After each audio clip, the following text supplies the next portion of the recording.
What's going on, everybody? Thank you for taking the time out to watch this video. Today we got special guests in the house, MineYour.Biz and Divi Daddy. Hey guys. So first of all, I want to introduce you guys to MineYour.Biz. Tell us a little about yourself and what you do. Sure. My name is Seth. I run the channel MineYour.Biz on YouTube. I also run the website MineYour.Biz. We've stopped offering any kind of privacy-oriented products there for the summer, but we may resume. But that's why we have the website, is to be able to help people become more private with how they handle their keys, how they manage mobile transactions of their cryptocurrencies, their Bitcoin, and just being more careful with what they do with their personal OPSEC and their crypto. MineYour.Biz is kind of meant to be understood in a couple different ways, like proof of work mining, even proof of stake mining, running masternodes and such is a way that you can literally mine your own biz, right? MineYour.Biz, get cryptocurrency a little more passively by making computers work for you. That's part of the beauty of consensus mechanisms of cryptocurrencies and blockchains. But then also it's meant to be sort of privacy oriented. You gotta learn how to use the tools to tell the world to mine your biz, like get out of my biz. Yeah. That's nice. Really awesome. And so is that how you came up with that name, MineYour.Biz? Yeah, that, and when I got started in the content creation scene, I was just blown away that for so many years in cryptocurrencies and in proof of work mining, nobody had claimed that as a handle. So I was like, all right, done. Registered the domain, and the rest is history. Nice. Right on. All right, Divi Daddy. So tell us about yourself. A lot of my subscribers know about you, but for the new ones that are coming on, got a few new ones back since I've been back, in the saddle. Been off for a few months. So let us know a little about your background, where you came from, and what you're doing now in the future. Yeah, so thanks for having us on. I appreciate you inviting us. It's always fun to chat with you, and it's really cool to see your journey, especially kind of getting on the road and doing this crypto life with your kids. So it's really cool, and thanks for introducing me to Seth, because unlike Seth, when I showed up, everything was taken already because he got in so early. So he's like one of the guys where I'm like, oh, you're the reason why, like, I can't have anything awesome and cool. And I really want one of his hats now. So, brother, you're going to have to help me figure out. I'm like, I guess I know what website to go to. It better be on there. So, but for you that don't know me, I'm an old Bitcoin miner. Now I don't do that anymore, but I moved into more staking protocols and masternode structures and just other ways to earn Bitcoin, right? My goal is still to stack sats. Nothing has changed on my end over here. But I do think that there are other ways to build your wealth. And you really, like the way he says, is MineYour.Biz, right? Like really how to grow your own business. And you just sit here at home and it just works. And I love it. So for me, getting out of the mining system has been really fun because it's allowed me to really capitalize on what I've worked hard to do, which is build time to be with my family. So for those of you that know me, I love Divi. I'm a big Bitcoin lover, but the daddy part's kind of the biggest part of my name. So I just really love, the time I get to spend with the kids, and love just giving back to the community, getting to travel around and meet new people who are getting into this space. The main thing I do is Crypto Confidential now. It's a group for private members, and what we do is offer just help and services and hand-holding and a place for people to go when they have questions, learn about projects. And we do offer AMAs. We have a lawyer on board with our team, and a real global living expert, Omar, as well. So we have just that's kind of more where I've been putting my time and energy these days. But I've kind of really stepped away from trying to mine as much these days. Nice.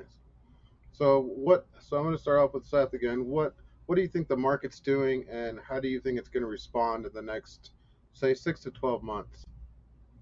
That's a great question. And just to timestamp it for anyone who may be listening to your show podcast style, today's May 26th when we record of 2022. So looking at that outlook, kind of almost finishing up the 2022 year and then into 2023. I mean, I've heard all kinds of theories, and some of them are kind of convincing. I've heard from, say, like Crypto Weatherman, that we may experience some kind of an unexpected Bitcoin, what he calls a melt up, where we may just have a very low volume, massive green candle day, kind of unexpected. I think for those of us who've been paying attention for enough years, anything's possible, right? Like we wouldn't be shocked by that, to see a massive green candle day, but also really low volume and be like, okay, what was that all about?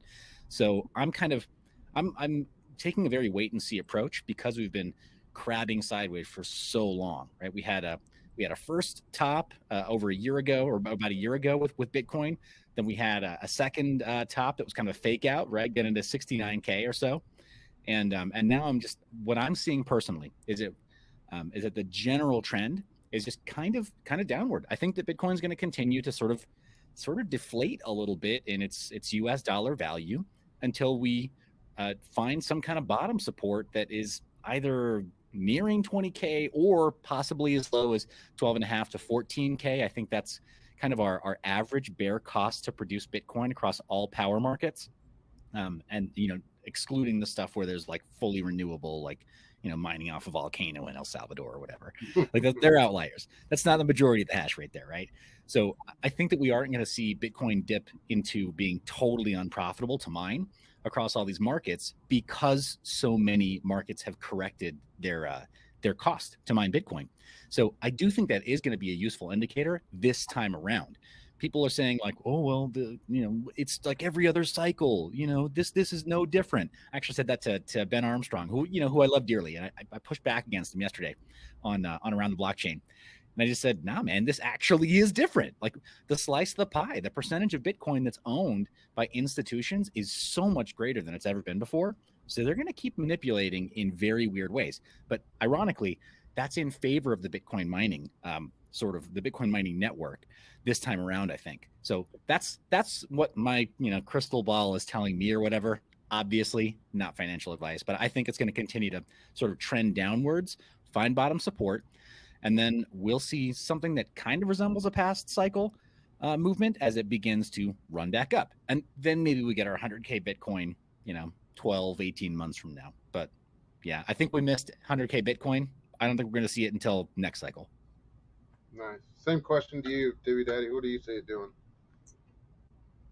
Oh, I mean, to try to, right, that was a great answer. First of all, I pretty much agree with everything he said.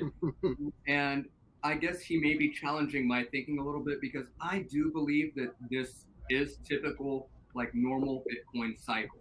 The thing that one thing that people like miss that Seth hit on really great is when we topped out, people were expecting $100,000 top out. And that's why they feel like we haven't topped out. But the reality is when we were hitting close to 70,000, Seth and I are over here, like right now, we're not even feeling like it's crashing. We're like, hey, 30,000. Hey, 30,000. 30,000's crashing? Well, bro, all day. Yeah, all day. We could crash anytime you guys want if this is where we're crashing. But to us, we wouldn't get concerned until we start seeing where, and he brought a really great point. This happens all the time, and it's part of Bitcoin cycles is miners, the price, especially after a halving, they expect it to double, and so it doesn't. The price doesn't double. So they make half the amount of Bitcoin, but the price doesn't go up enough to cover their costs. So what you end up doing is it goes through the cycle where it weeds out these miners who have more expensive power. And then all of a sudden, the other miners pick them up, open up bigger facilities, and then it runs up. And we see this all the time. That is part of the normal Bitcoin cycle. But he is totally right because the dynamics have shifted. You think about a curve, right?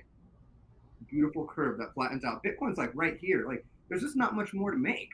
So I don't think that they understand like the extreme constraints happening on top of the dollar being garbage, right? We talk about that in Crypto Confidential. Like the dollar is garbage. So at the end of the day, like the whole DXY comparison of comparing like all these other baskets of currencies to each other, I'm not in it for that because I know where Bitcoin's going in long term. And really the dollar is just like the best smelling turd in the bucket, right? They're all pieces of crap. But the dollar just happens to look better than the rest. That's why it looks strong.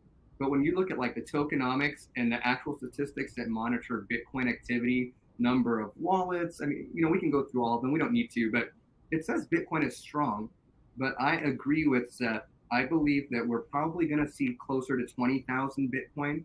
I did not know that the number was 16,000, which is right around the distributed cost average to mine it. That's good finger on the pulse information. Thanks, Seth. Well, 12.4 to 14. Right about counting. Well, that's good. For me, just understanding that's a really important indicator. And we usually do touch that. Like, depending on where you are mining power-wise, if you had 7-cent power, you were touching it a lot more than me, than I was touching it at 4-cent power, right? But this is a significant indicator, and I do expect Bitcoin to go do a little bit more crab walking, maybe even touch down to bottom levels of support around 20. And that would only be one standard deviation away. 2 away would get us closer to like, what would it be, like 14 and then 11. So for me, I could see 14 coming, but I just think that there's too much support at that area. I think it will stop around 20. And then I agree, you're right. We have no rhyme or reason as to why the candles do what they do, but we can believe in the strength of Bitcoin in relative value to the dollar, which means it's going to go up in terms of dollars. Is it going to be worth more? I don't know. It could mean that the dollar's worth less. Right. So I did a video on someone from CNBC saying that it could hit 8,000, and that's his prediction. What do you think on that? Divi Daddy, you want to take this? I mean, I'm never going to say never. Anything is possible, but that's like severely out of the statistical like zones that I watch. So could it happen? I'm not going to discount anything anywhere. Will I be selling Bitcoin at 6,000? Absolutely. I'm going to sell it as soon as it tanks, right? I mean, I don't know. 8,000 could come, and if it does, I will probably sell everything I have, and I will buy Bitcoin. I mean, everything: guns, ammo, cars, houses, like, you know, my neighbors, you know, buckets. Like, I will go pick up cans and return them for Bitcoin, because I'm going to tell my kids, listen, guys, $8,000 Bitcoins here. We can retire in 1 year. Let's just pick up cans and clean up our city. You're gonna have Divi Daddy and all those Coinstar machines that do the Bitcoin with his kids. Like, all right, kids, we're canvassing the city. Yeah, I mean, we'll have like an entire production process. Listen, we go for cans to coins, coins to Bitcoins, right? Let's go, fam. You know, and we'll have fun doing it. But 8,000, never say never. But that's pretty. Yeah, I'm right there with you. Yeah, I'm right there with you. I don't know that I would put in any orders for 8,000 Bitcoin on an exchange, but that's my secret cap. I'm not on centralized exchanges. That's the other thing about Bitcoin. I'm a strong believer in sovereign holding. I'm a strong believer in in having your own private keys, and in as to the best of your ability, staying KYC free with your Bitcoin. But otherwise, count me in as well. $8,000 Bitcoin. Please call me up. Please let me know. Please sell me all your Bitcoin, as much Bitcoin as you possibly want to sell me at $8,000. Yes, by all means. I think if we see any of that stuff, even what I mentioned before, the 12.5 to 14K, those might be some really strong like red day wicks that see those levels. But $8,000 Bitcoin, as I mentioned before, it's unlikely, statistically very unlikely. But with Bitcoin, because we've got so many exchanges that will have Oracle problems, right? Or data feed problems, or they'll have arbitrage bots, or they'll have whale manipulation. Anything can happen on the 5-minute chart. So I'm not going to say it's impossible. As far as its sustained price over a significant period of time that actually allows retail to get exposure to it, I'm just going to say full stop. I don't believe that. I don't believe in $8,000 Bitcoin that anybody in retail is going to have meaningful access to. Yeah, like you won't have the ability to go get a home loan so that you can mortgage it and buy $8,000 Bitcoin. Like, you won't even be able to get the exchange fast enough to even buy it. Like, you better know someone who's willing to take it and needs cash. And there's no one who's going to be selling Bitcoin at $8,000 as a private holder. So, again, I don't think it'll get there, because I'll probably be doing my same strategy at 12. You know, I won't let it get to 8 before I start so it's like 8,000 is just so far off, in my opinion. 18, reasonable. 12, that was, what you were talking about, 14,000 about the cost of producing, that sounds pretty reasonable. I could see that being a floor. That's probably the best case that I've heard for anything in terms of why it would not be able to go below, because it would just hurt the hash rate and it would kill it. So I think it will come back so hard that when it hits that level, people will be buying Bitcoin by the hundreds and hundreds, because they're going to want to buy miners, right? You can't buy Bitcoin miners without Bitcoin. They only take Bitcoin. So as soon as you see the hash rate is like totally favorable to you to mine again, now everyone goes back to buying Bitcoin so they can send Bitrue, or not Bitrue, Binance and Bitmain, sorry. So now they're buying Bitcoin to send to Bitmain, and all of a sudden the price goes from 8,000 to 30,000 again. So I don't think, I just don't see it. not sustainable. You're right, Seth. Yeah, no, I don't see it either. It's just something I thought was thrown out there for FUD. So to keep more people like newbies out of the market so that they can buy it more. The central bankers and the big whales and all that. So you guys agree with that statement? Oh yeah, manipulation has been rampant. That's the hallmark of this cycle. Is Yeah. that manipulation? Like we've never seen manipulation the way it's happened this time around.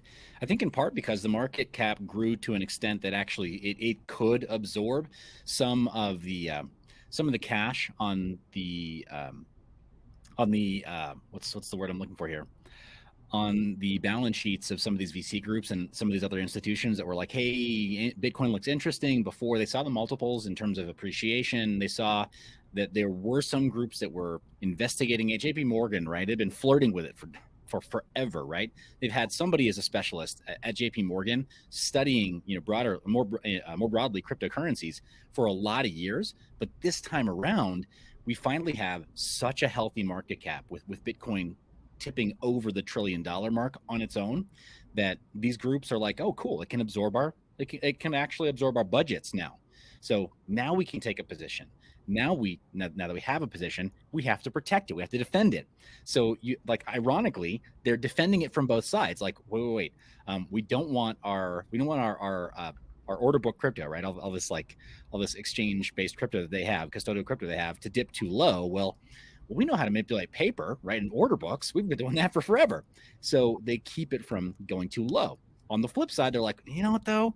Maybe we could get more of our treasury into Bitcoin and into these cryptocurrencies. So it's crazy what they're doing. I mean, that's half the reason that we bounced off 65K at first and then bounced off 70K trying to run back up with what Divi Daddy and I and open-minded Bitcoin. I think we all believe, based on previous cycles, like, now 100K Bitcoin really should be possible. But I think that's why we're hitting that knee of the curve, is because of the institutions, and because of that larger market cap where they're like, okay, cool, this is our playground now. A few $1 billion, nothing. Bitcoin can handle that. So we're going to start like really going to work here. But yeah, I think that range that we've been bouncing up and down in between 30K up to 60K, like that's insane. Bitcoin has never done anything quite like what it did over the last year and a half, 2 years. And I think it's because of these institutions. So yeah, I also think we're going to see, as we see Bitcoin pass $1 trillion market cap, because $1 trillion is significant for a lot of companies, right? But there are multiple hedge funds and family offices that cannot get into Bitcoin because the market cap isn't big enough yet. There are hedge funds that can literally buy up all the Bitcoin.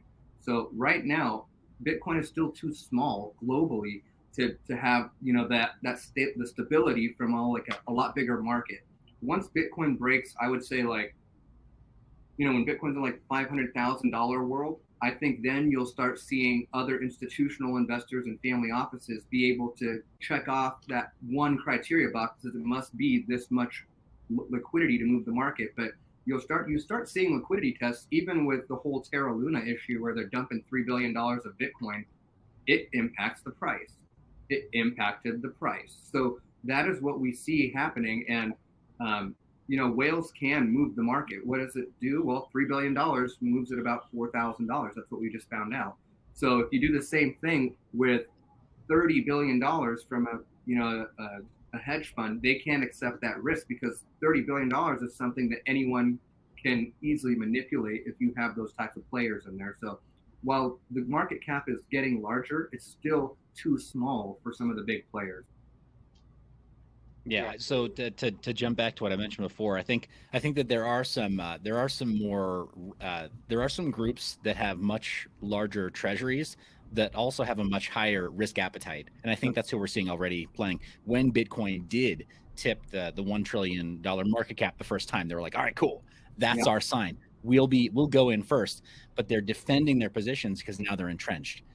So that's where I think we've got this issue where, like, ironically, they're like, oh, wait, we want to get our friends in too. So suppress, but we don't want to lose everything. So maybe try not to let it go past the sailor line. It's kind of schizophrenic and crazy. Yeah. I think that you hit it right on the head. You kind of feel tugged from every direction, that you could pretty much make a case for anything. But the one thing we can pretty much all agree on is Bitcoin's going up. How we hit there, it's going to be a wild ride. Who knows? Right. So with that being said, next question is, what would you tell new investors to get in? Would you tell them to jump in now and just dollar cost average in, or would you tell them to take maybe some trading courses and learn how to trade in, or would you tell them just throw the whole bag at it? Ooh, I've got a little. Is it okay if I do a little visual aid? Sure, So I've absolutely. got TradingView. Yeah, let me do a quick screen share. I've got something from Trading. It's a very very simple chart that I use. I don't do anything super fancy. So that's on deck for whenever open-minded Bitcoin wants to pull that up. But this is a very simple chart that I use, and credit where it's due. You have CTO Larson, who created the initial version of this, and then I kind of iterated on top of it. But this is kind of a representation of when we broke out. And I mean, for your audience, you can see right there, this is the free version of TradingView. I'm not using fancy tools here at all, or indicators at all. That's I why I literally like this just, channel. Sorry. hey, thanks, man. It's just the MACD along the bottom here, just the MACD to kind of see when we flipped into bullishness or bearishness. And it's a 1-day chart because I keep the time frames very simple for myself. So I'm not overwhelmed by, a 5-minute or a 15-minute chart. But way back when we crossed back over 12,000, 12,500, that's kind of when you started to see the knee of the curve here, where it started to move into a hyperbolic move. And then we peaked, we retraced, and then we had these broadly these three ranges, right? Going from moving up and breaking out of the previous top, right? The previous resistance line, and then all the way up to about 40K ish. And any purchasing area in that range, I think most people over the long haul, 4 to 5 years, would be happy with a DCA anywhere in this range. And open-minded Bitcoin knows that on my channel, like I call it, it's like a stoplight, like a semaphore, right? So green means go, yellow means it doesn't mean slow down. If you have a heavy risk appetite, it means go faster, right? So if you have a heavy risk appetite, maybe you're okay with DCAing here because you're saying, all right, this is maybe risky, but in 5 years it's de-risked, probably. But I think that green, I've been saying this is just a fine area to DCA, and red is like definitely means stop. And the only thing more red than red is hyperviolet, right? I guess you're gonna get burned if you go up here. And then, yeah, this is kind of the general trend that I've got here. But that green range, I still do think that we could see this pattern moving down. And I think that anywhere in this green range, especially below the redefined yellow range, below 35K, I think most like standard retail investors, if they get a position in Bitcoin anywhere below that level there in this green range, they're going to be perfectly happy if they just leave it alone. Treat it like your 401k or like any other like long-term investment, and then just check back in on it in 5 years, 8 years, 10 years, and don't worry about it so much. I think anybody would be happy with any DCA that they acquired during this time. Yeah, I like that explanation. And let's even simplify it too, right? Dollar cost average. So that means whatever your average purchase price is, a simple way is you try to bring that down. So if it's lower than what your average is, it is not going to be hurting you in the long run. But my brother, for example, I gave him that same idea, keeping it real simple. If it's lower than when you bought it right now, then you can buy more and it will reduce your dollar cost average. Well, he kept calling me this last year, hey, Patrick, it's still way above my dollar cost average.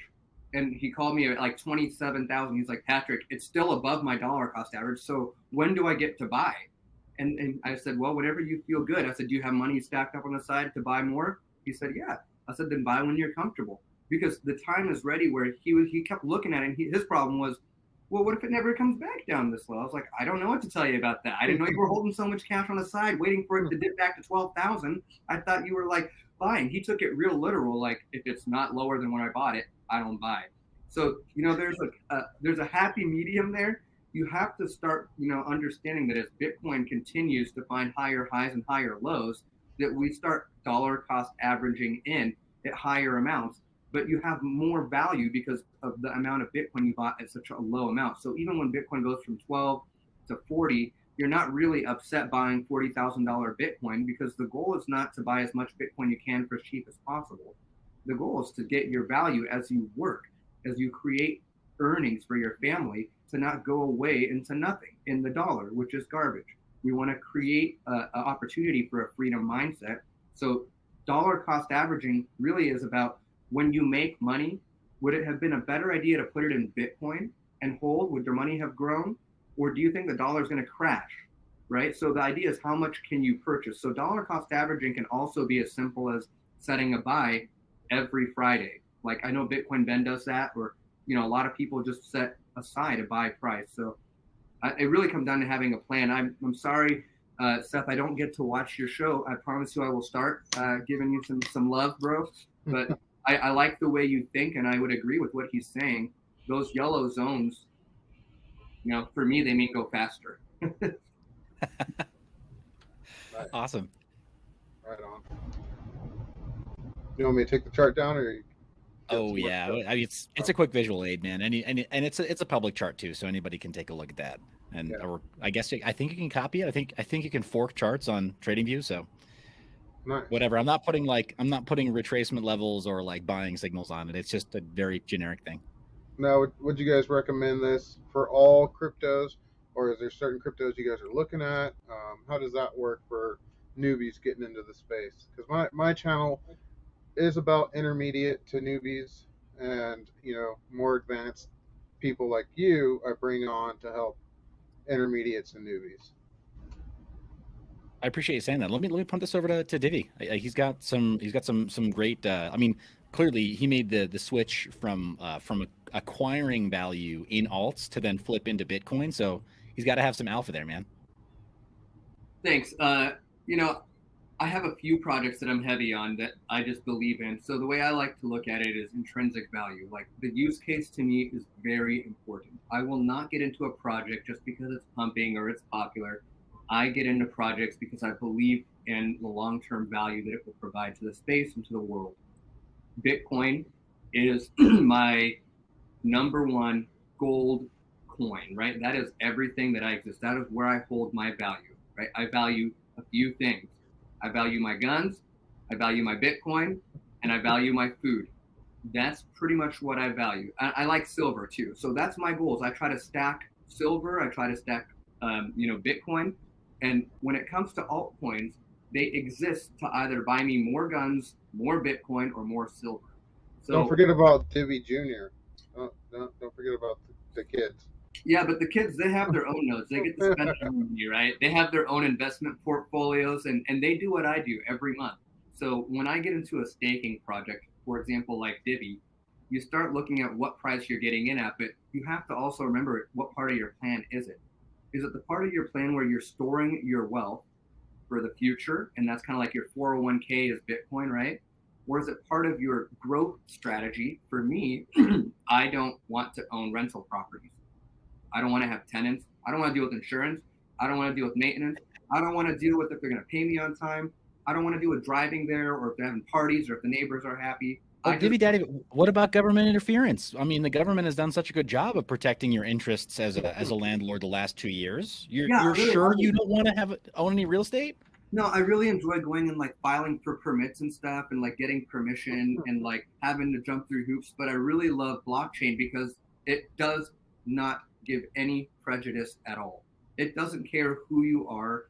It only operates based on the parameters it is given.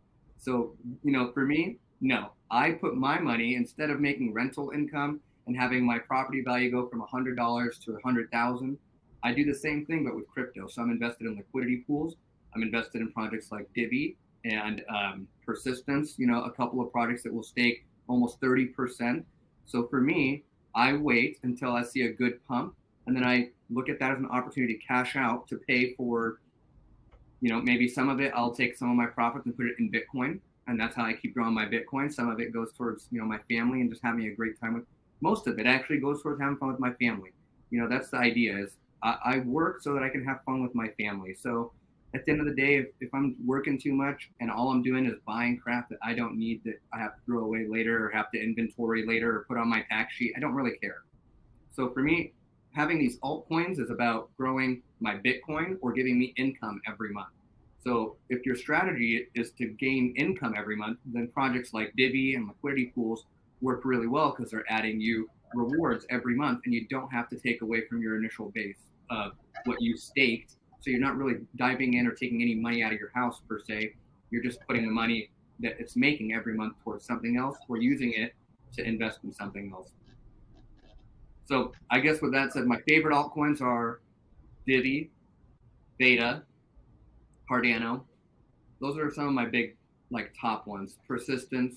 I think those are some of my favorite projects, but I really like what Divi is bringing to the space, just in terms of crypto made easy. So that's kind of why I like Divi. Yeah, it's cool, man. Shout out to that to Nick Saponaro. Interviewed him in 2018. Yeah. Did you really get to meet him, huh? He's a cool dude, huh? Yeah, he's super cool. Yeah, we met up in Las Vegas in 2018. He was pitching Divi before anybody really knew them, and at that time for me also, I'm like, okay, we'll see. We'll check back in on him in a couple of years.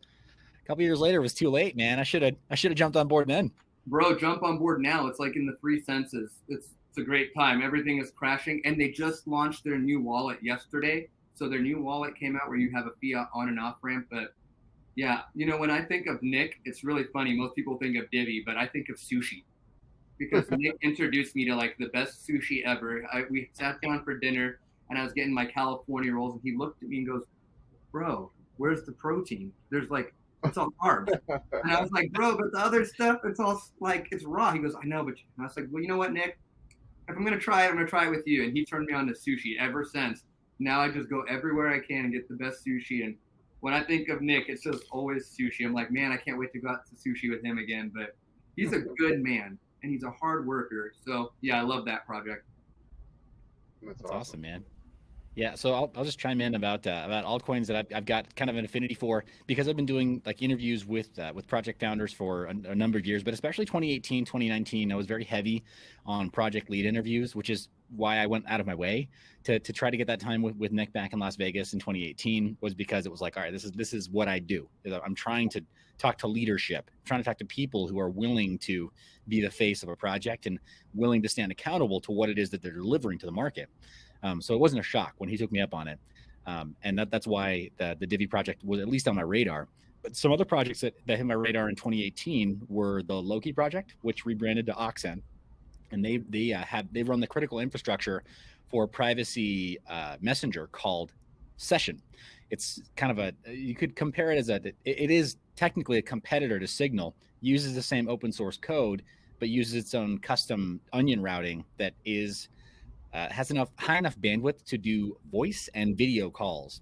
You can't do that over Tor, but you can do that on their network. So pretty cool project there, very different. I don't have a significant position in them, but they are one of my favorite crypto projects for that reason. They're proof of stake now, and they're also proof of useful Masternode or service node system. So you can earn rewards by running a service node for their system if you're interested in running, say, like multiple VMs on a server at home, or low power compute devices like single board computers, Raspberry Pis, stuff like that. So I really like that idea. Back in 2018, when we saw that the altcoin boom of GPU mining was going to taper off and that the profits were going to start falling off a bit, it made sense to me, like, okay, what projects are offering value-added service with their node infrastructure? Because masternodes they're kind of a 2015, 2016 idea, if we're being honest, right? Yeah. And a lot of them sort of said, okay, how can we make it seem like we're not an ICO while really secretly we're actually just an ICO, right? Like, we just want to pre-sell a bunch of stuff. And so they sold a lot of these masternode projects back then. At that time, sold all the collateral necessary to build a masternode, and they'd say, okay, cool, this gets you in the ecosystem. Please go run a masternode and lock up your coins. Well, in my mind, in 2018, that no longer made sense. For my part, I just wanted to see, okay, how are you adding value to that critical infrastructure? If I've got a Raspberry Pi at home, it sips like 5 watts of power, right? I think full tilt, it's like 7 to 15 maybe total, right? Yeah. So like just cranking, right? With the processor running full blast, it sips power, and it can do a lot of stuff. It's a lot like our cell phones. It can do a lot of instructions. It can do a lot of really cool, useful things if we let them. But masternodes to me seemed like kind of wasteful, because like even more wasteful than proof of work mining. in a lot of ways, because it was like, okay, you got a full hard drive, you got like RAM, you got, in some cases you require a really fast SSD, but why? Like, what is that doing that like just the hash rate of mining couldn't do? It makes more sense if you have a full computer to have it do value-added tasks and to reward that. So I started looking for projects that did that, the value-added service. What I came up with was Loki, which rebranded to Oxen, Flux Network, which now runs general purpose compute, and then over the IBC gang, right, to kind of accompany persistence, you got Akash Network. I'm going to actually be moderating a panel in Austin, Texas, with Greg Osuri. So I'm really jazzed to get some stage time and some FaceTime with Greg. But like, right, yeah, I'm excited about that. Yeah. I don't know if anybody from the persistence team will be there, but if they are, obviously, shout out to Abhishek and the team out there. So, Avitash and the team out there at persistence. Maybe we'll get some FaceTime. But there are a few projects in the IBC ecosystem, the Cosmos ecosystem. Not Luna, not Luna 2. I'll say that also. Like, I have no intention of getting exposure to Luna 2 because I didn't like the first one. Miss me with the sequel. I'm good. But there's a lot in that ecosystem that I think is very valuable. And I'm mostly looking for those projects that just add value. If you're taking away proof of work, I want to know where the proof of value is. And I mean, like, do you let me host websites? Do you let me host files? Do you let me send like some kind of encrypted messaging? Do you let me timestamp something or remove spam? Or like, is there something you're going to do to make my life better? Because that's what I want to see from those networks. Divi, right, with the when they started, right, the very simple masternode creation, that made sense. It's like, cool, I just needed one answer to that question. How are you making my life easier? And they answered it.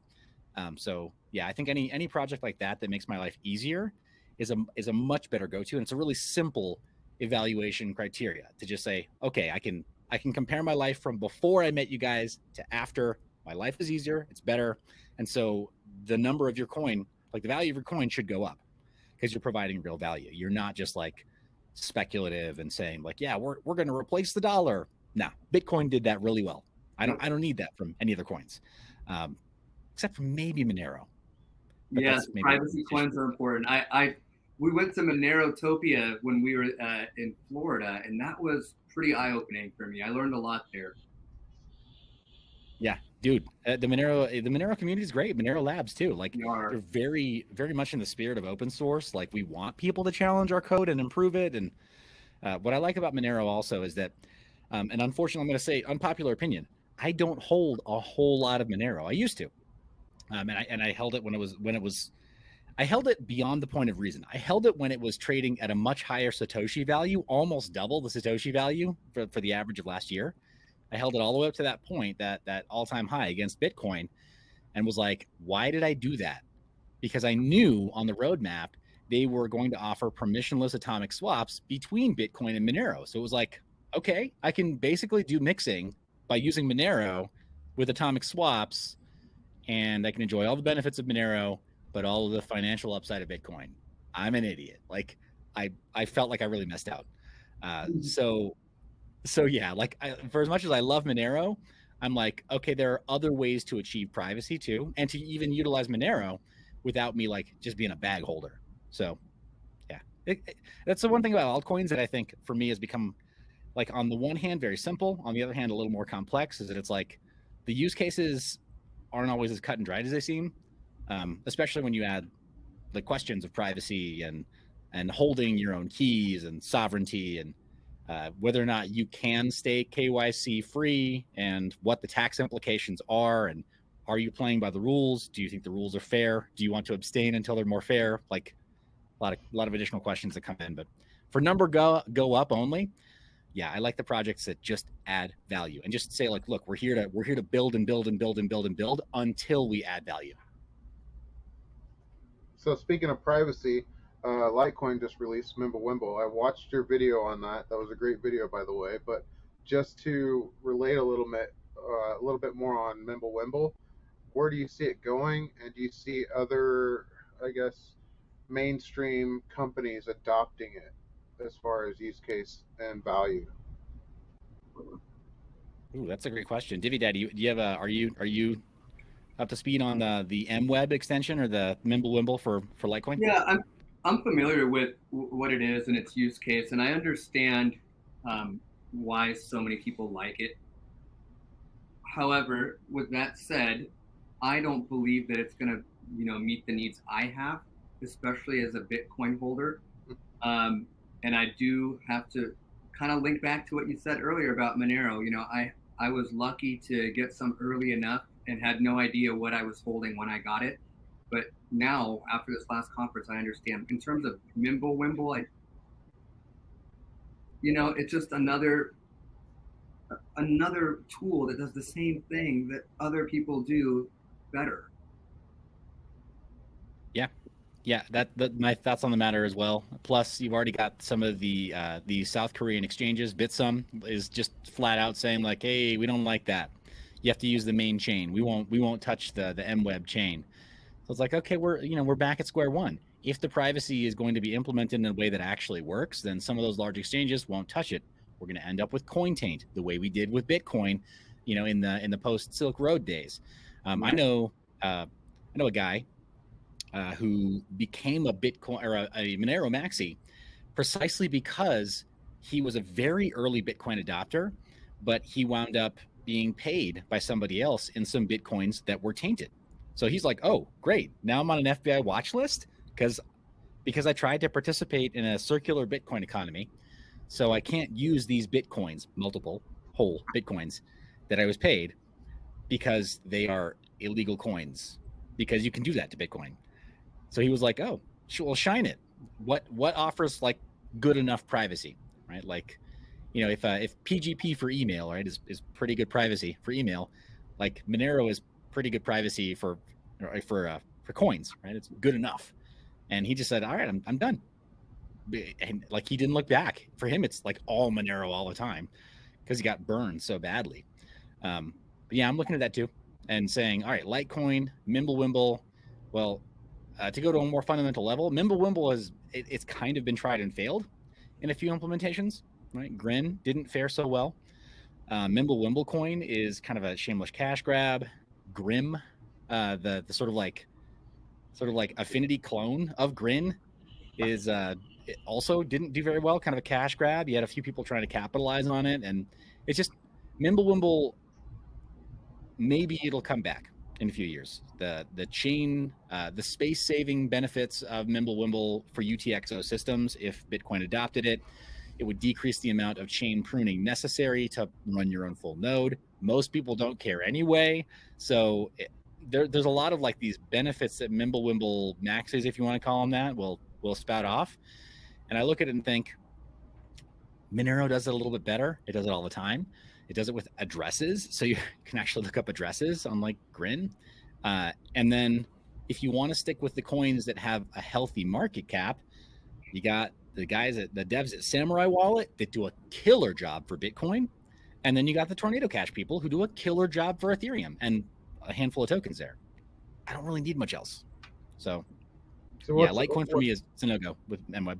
What's that pirate chain? Is it pirate chain? Yeah, that's another one of them. There's so many that, we can go down the list, but Right. At the end of the day, if it doesn't improve my life better than what I'm doing now, then where is the value added or the use case? And, Litecoin, it was one of the first. I mined a lot of it because I bought some miners to test out if it was going to be profitable compared to Bitcoin. So I had some Litecoin, and when it hit $400, I bought guns, I bought silver, I bought Bitcoin. That's what I did. And my wife was like, hey, I still have some of my Litecoin cards. I was like, why didn't you tell me that? Like, we should have sold it, 400. I would have let you, actually would have sent you on an Ulta shopping spree. Go for it, But Litecoin is great because it's early and a lot of people know about it, and it's easy to use, and it's reliable, and it's never gone down. It's great. It's a good, solid screwdriver. I don't really need that very often. I'm more of like I need a hammer all day kind of thing, and Bitcoin's that hammer that's going to keep me working all day. Litecoin is just popular because so many entry-level crypto people know about it. It's always one of the first ones they talk about. You have any Bitcoin, Ether, Litecoin? Bitcoin, Ether, Litecoin, Bitcoin, Ether, Litecoin on Divi wallet first, Bitcoin, Ether, Litecoin on every wallet first, right? So it's just overrated for what it is at this point, because it doesn't solve any problems that, yes, it's cheaper to send Litecoin than Bitcoin. It's also cheaper to send Matic than Litecoin. Well, I like Litecoin because I can use my little Litecoin card, and when Litecoin goes up, I get free fuel. So that's how it solves my problem. So we got all the way from California to Colorado on the Litecoin card, which was nice. So that's why I like it. So that's awesome. I think 15 years from now, when we start to see even some of these more like some of the larger market cap coins begin to fall off at that time, I'm not projecting that Litecoin will be one of those coins, but like 15 years from now, when we all look back at this and we're like, oh yeah, remember those coins that everybody thought were going to make it and they didn't. Like, bro, you got a road trip out of it. It's not that bad. Kind of like America Online. Nobody thought that was going to fall off, and it gone, right? Yeah. I mean, we're in that same space, right? The whole .com bubble booth, right on. So yeah, man, here for it. So the next question is, before we wrap it up, we've been going on for about almost 47 minutes now. You guys both been into mining. If someone new to the space wanted to get into mining, what would you guys suggest token they mine, why they would mine it, and how they would mine it? You're talking proof of work like Bitcoin, or are you talking like any project in just any project? Any project that you guys like, that you mined before, or you're looking into mining or whatever, because you guys both are miners, been into mining, and I want to bring my audience more into mining, and that's where I'm looking forward, because I've always been into investing in crypto, hodling crypto, but not too much in the mining side. So that's what this show's about. So just wanted to wrap it up with the mining. Yeah, sure. So yeah, I'd say there's a very simple like 3-step process that I like to recommend.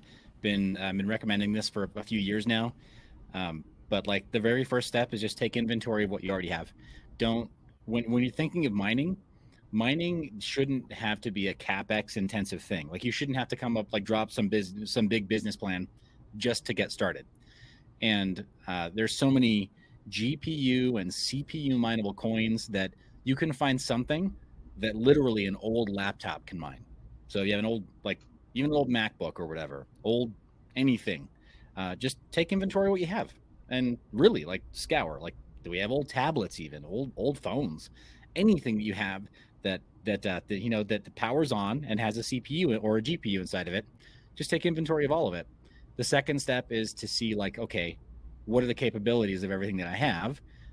What algorithms can it support? Because not every GPU inside of a gaming rig can mine every coin, because it can't mine every algorithm. And you can check stuff like that on free online tools like whattomine.com. And then after that, then you make the decision as to which coin you might want to mine. Because everything else is like, everything else is a function of dates. Some dates it's really profitable to mine Ethereum. In the not too distant future, when it goes proof of stake, it will be totally unprofitable to mine Ethereum. Like $0 to mine Ethereum. But like, and then like your cost power, or the power, rather the cost of your power, it's a factor as well. But don't worry about that initially if you just want to get your feet wet. Like you're going to lose money, so don't worry about that at all. Like you're going to lose money when you're first getting started, either from some kind of silly mistake you made from handling a wallet, or from trying to figure out how to make the mining software work, maybe missing out on a day or two of mining profits because you made a mistake in setting up the wallet. So don't worry about that. Don't worry about profits at first. Just focus on what you can do, and then call the first several days of learning. Whatever you lose, it's just tuition. You're just learning about mining, but you got to go hands-on.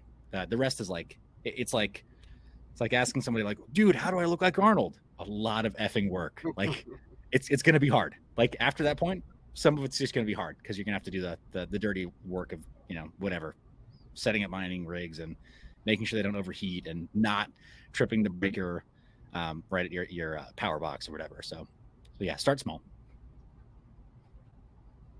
Right on. And I know Divi Daddy's thoughts already, but I'd like to hear his answer.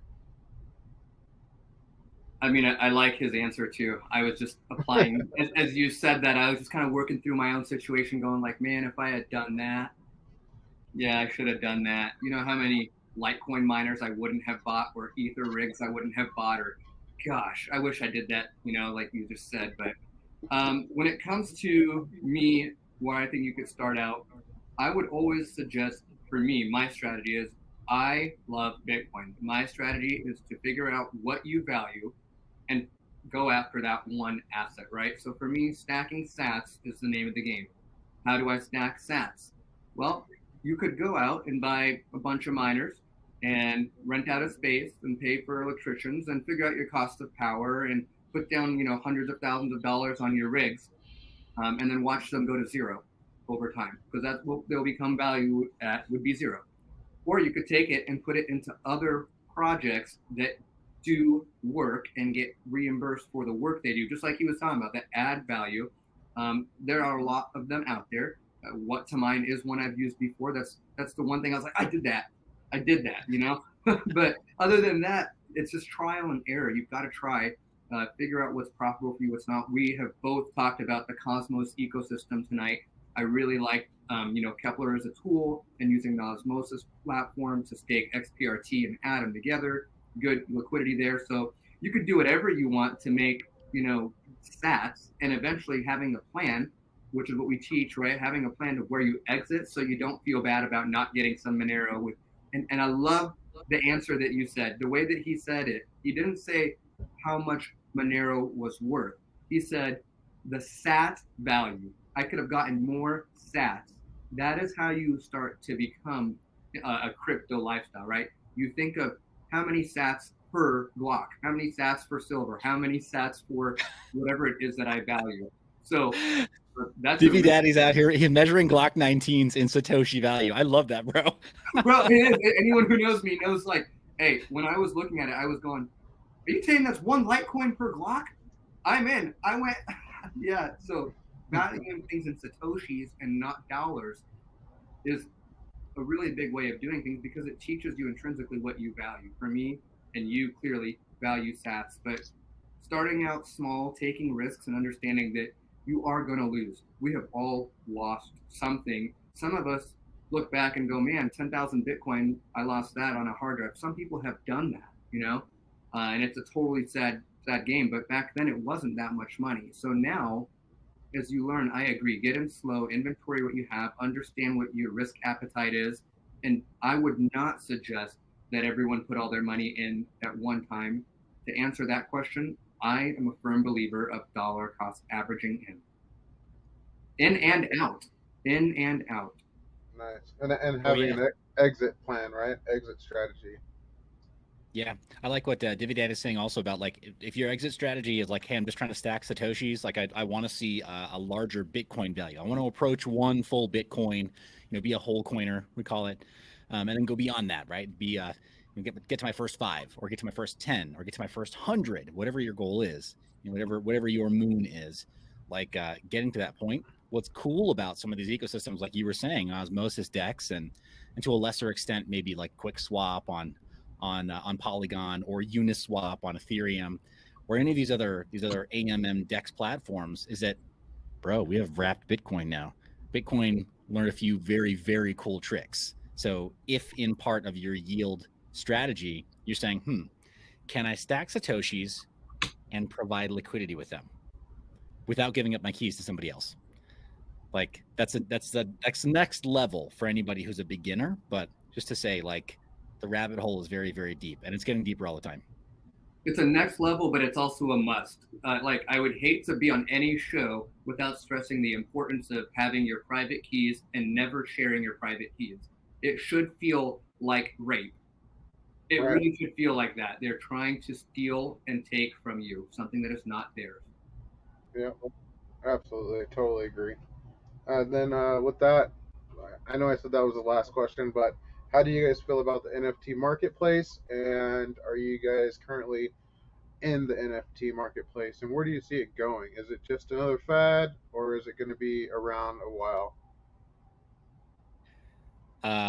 Yes. So it's going to be around for a while, but my feelings on it are that like it's very similar to how we saw the ICO boom of 2016 and 2017. It probably led to the run like an overinflated run up of the markets and overinflated marketplace value of certain projects, which then like aggressively corrected and caused the crash of 2017. Like it's very directly attributable to ICOs and then having too much tether in the market at that time that in part like ICOs were party to as well.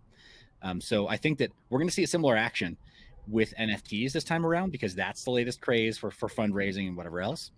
And then I mean, heck, even some of the instruments that we're talking about on these AMM dexes, when you talk about providing liquidity, they're printing an NFT for you technically. They're using the NFT standard. So the tech has a place. It's not going away. For you to get a liquidity token is just an NFT with special amounts printed into it that are keeping a record of the coins that you've surrendered, but you still having your keys to everything that you've given there. So you're not really giving anything up. So NFTs are not going anywhere, but the way that they're being valued right now, like I'm sorry, pictures of monkeys and then governance tokens to do what with pictures of monkeys? I don't view that as sustainable. And let me take that to a different level too. In my family, we've got a couple of like traditionally celebrated artists, people who are like professional artists. That's all they did was like sell art and their ability as an artist. And some of them are like, I think literally rolling over in their graves, like, bruh, I sacrificed my whole life for this to happen. Like I worked my whole life like as a pro, and now this is what y'all do to me. Like this is how you do artists. Bad. So yeah, like on the one hand, I think the monkey pictures overinflated. On the other hand, when we finally start getting into some of the traditional art ownership, fractionalized ownership of some of the classics, fractionalized ownership of stuff that was used to just be sold as prints, because a lot of artists will do that. And then maybe even fractionalized ownership of music licensing, where recording artists have been getting the short end of the stick for decades, right? For our lifetime and beyond. I think that the artists they really could benefit from this recent like renaissance of NFTs in crypto. But I think that the way it's been going lately is not sustainable. It has to correct hard. And then we have to see people rebuild and like, like a phoenix rise from those ashes or whatever. Like we need to see that be more artist led for NFTs to become sustainable, because then it's the artists saying like, no, we are looking out for our interests. This is how you value art now. No, you can't, you can right click and save or whatever, or copy my stuff. But you could have done that on, the website where I was selling you, prints, official prints before this, right? So Web 2 left you that opportunity as well. You could have ripped off my stuff then. But now, if you want to be legit, there's no iTunes store. There's no Amazon like MP3 marketplace. You're not going to like stream movies. You're going to buy it on chain. I think that's what it'll take for the way that NFTs are being overvalued to properly correct and then start over. I think we need a clean slate. But like yeah, that's a more involved answer. I like that analogy. What do you think, Divi Daddy? I mean, I definitely agree with him. I think that the NFT space has a lot of, like the actual capabilities of NFTs have so much use case, from buying properties, holding titles, proving ownership of something that is completely different but similar than the one right next door. I think the space right now is so immature.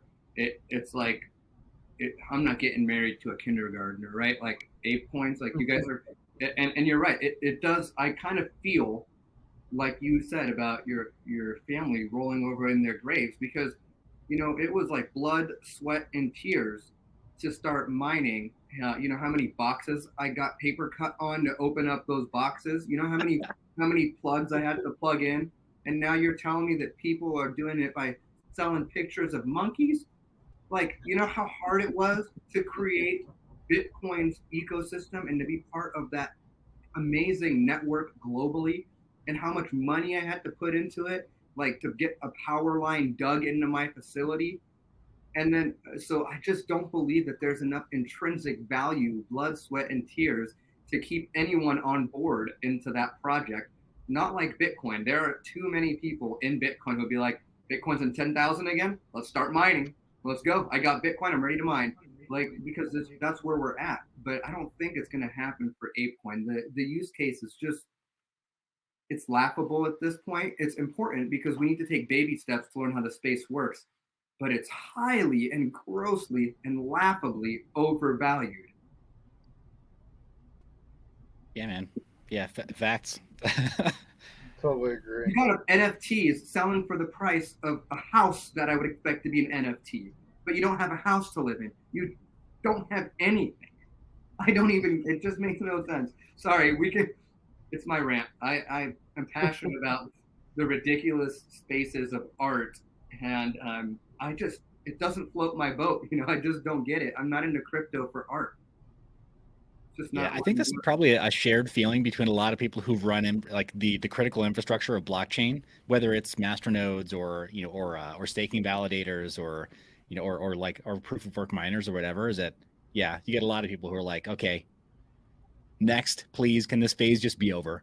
Like, yeah, I mean, I bought some NFTs, right? Mainly because I want to know how the tech worked. And the first NFT I bought because I wanted to buy it is just one. My buddy Nick Saponaro, charcuterie NFTs. So I was like, I want to help him out. Plus, I want to try learning how to use it. And I think it'd be fun. And I like meat and cheese. It's kind of up my alley, right? So I bought a charcuterie board NFT. But at the end of the day, like, I'm just keeping it because I wanted to support my friend and I wanted to try it. But I'm not ever looking at the price of my charcuterie board NFT.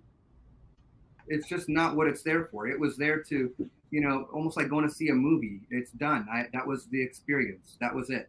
I wasn't paying for the utility or any intrinsic value. I was paying for an experience of buying the token. Yeah, I feel the same way with some friends that have launched projects where it's been like, yeah, I want to write my first like ebook essentially, and instead of publishing on Amazon, I want to make it an NFT.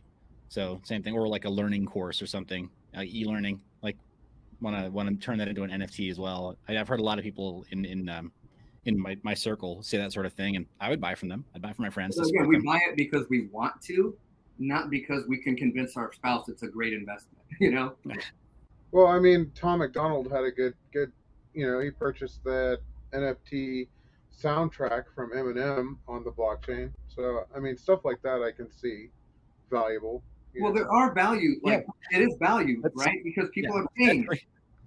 But why? Totally different. On that note, though, like Tom McDonald bought that track, but Seth Green bought a Bored Ape that was supposed to give him commercial rights to make and he made like the screenplay, and he fully built out this whole plan to create a mini series, right, or maybe a TV show entirely based on that Bored Ape. And then he got his stuff hijacked, right? Like, he got his seed phrase hijacked, so he doesn't own the Bored Ape anymore. Like, yeah. I didn't even think about that. You just... Wow. So yeah, there's some real like supply chain problems like that. I mean, like we've been talking about, like, okay, NFTs could be useful for supply chain or for title and loan. Dude, there are members of my family who like I'm holding on to their seed phrase in the most secure way that I know how, because I know that if I ever gave them their seed phrase, it's in the wind, it's gone. I cannot imagine their title being on chain, right? Their house title being on chain. I just won't let it happen. Not in this life. Yeah, that's kind of. I have a friend of mine that I pay him for something every month, and he has the wallet on his phone, but he doesn't have his own private keys. I do, because I'm like, I'm not, he's like, yeah, I don't think I need them either. He's like, just keep it the way you keep your stuff. I was like, fair enough. If something ever happens, let me know.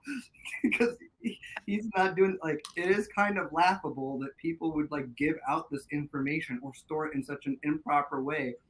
And it's really sad because you're right. People are going to lose their homes. Like, literally lose their homes. Like, they don't know where they put the private key. Yeah. That would be so funny. I'm sorry. Like, they will literally lose the keys to their house. Yeah, right. It's like, oh, no, not those keys. The other keys. Oh. Sorry, I'm making myself laugh. I can't get into my house because I lost my private keys. Well, you can get in it. You just can never sell it or leverage against it or do anything with it ever again. Right. Or you'd have to have like an escrow company like Proppy burn that one NFT and issue like a new NFT through a process. It's just going to be really crazy, right? Anyways, the NFT space can grow a lot more. Definitely more utility tools for how we will operate in our future, but it's just too infantile right now. It's kind of a joke, a meme, more than it is a utility. That's awesome. Well, thanks for that information, guys. Is there anything you guys want to talk about before we end this call? Mind Your Biz, we'll start with you. If you want to bring up any topic you see pressing that people should know right now in the crypto space, besides I think Divi Daddy brought it up before. Yeah, I apologize. Yeah, the most pressing thing, Divi Daddy brought it up before. Learn how to hold your own private keys in the most secure way. Work with professionals. It sounds like Divi Daddy's got something going with Crypto Confidential to help get you up to speed there. I offer consulting hours as well. That is a paid service, but I do accept cryptocurrencies in exchange for whatever, a couple hours of my time to just walk you through things using fully encrypted chat apps and teaching you about OPSEC and stuff so that you don't make mistakes like that whenever you do have to communicate sensitive information. But understand that the basis for all of this stuff, they're called cryptocurrencies because they leverage cryptography, and cryptography is used to keep important data private. You have to know how to keep a secret. You have to know how to keep certain data private. You have to know how to use cryptography and encryption to do that. So yeah, there are some things that are a little more complex about all this. Don't be afraid. You can learn this. It can be taught. It can be learned, but don't take it lightly either. So that's the big thing I would say to anybody who's watching and they got through it. They're like, my head's spinning. Just learn how to keep a really good secret using encryption. That's awesome. Thank you for that, Divi Daddy. I'm going to take this opportunity once again so that we hit on it 3 times now. Keep your keys secret. Keep it safe. Do not share it. No one needs it, okay? Don't talk about it on YouTube. Don't talk about it online. What you have is yours, and it's no one else's business. Just keep it secret, stupid. Right.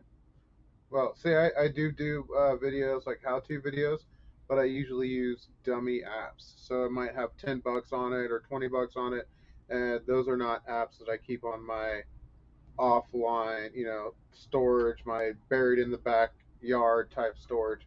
That this is things just to educate people. So, with that being said, to touch where Divi Day is talking about, keep it simple, stupid, and do not share anything online. Keep your crypto safe. Keep your safety keys to yourself. Uh, yeah, so I totally agree with all the. Thank you guys for coming on the show. Mind Your Biz. Where can we find you guys, your work at, and how do we get a hold of you? Best way is to just go to MineYour.Biz, or if you want to subscribe to the channel, you can go to that's sub.myb.lol. It's a little short link that brings you to my YouTube channel, but everything is at those 2 links. Nice. Right on. And Divi Daddy, if we want to find out how to get a hold of Crypto Confidential, how do we do that? Cryptoconfidential.com is the easiest way, or you can always get a hold of me on Twitter. I'm pretty active on there, but really I don't offer the kind of services that Seth does. My time's a little bit more limited right now with the baby, so at this point, the way Crypto Confidential set up is so that we can do the greatest good for the greatest number of people. But I would definitely, after talking to Seth, I'd recommend a lot of you guys go check out his content because one of the most knowledgeable people I've gotten to speak with. And so I'm just really excited to start watching your stuff. Go get help from him. I would send people your way any day, bro. Hey, thank you. Yeah, and you also can, if you need help with getting into crypto, hot, cold, what blockchain is, anything like that, I can help you out with. You can links down at the bottom of the chat. You guys know that if you've been following my channel. If you are new to my channel, thank you for watching. Hit the like button, subscribe button. Go check out Mind Your Biz. Go check out Divi Daddy. And thank you for watching. Appreciate you guys. God bless.